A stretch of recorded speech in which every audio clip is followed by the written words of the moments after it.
çırpan yıldızı, kalem gibi kaşları, 18'dir yaşları. Gel seni alayım, ben de senin olayım.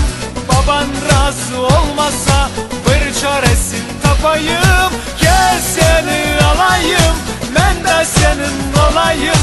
Baban razı olmasa alıp seni kaçayım.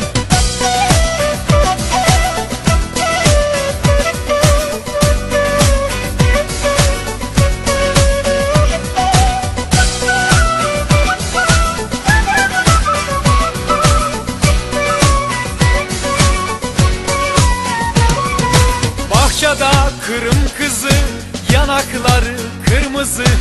Alma verdim almadı, ben peşinden kalmadım. Gel seni alayım, ben de senin olayım.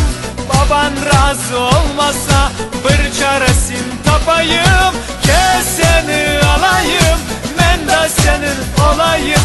Baban razı olmasa alıp seni kaçayım.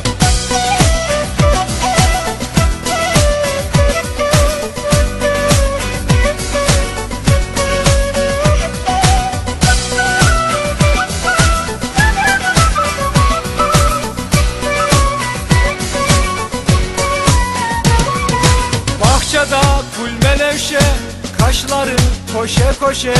Güzelim seni görsem aklıma kırım düşe. Gel seni alayım, ben de senin olayım. Baban razı olmasa bir çaresini tapayım. Gel seni alayım, ben de senin olayım. Baban razı olmasa alıp seni kaçayım.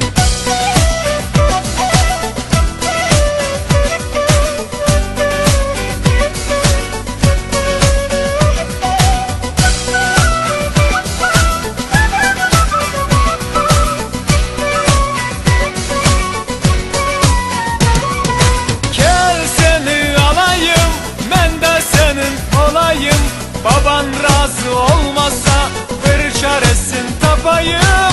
Gel seni alayım, ben de senin olayım. Baban razı olmasa alıp seni kaçayım.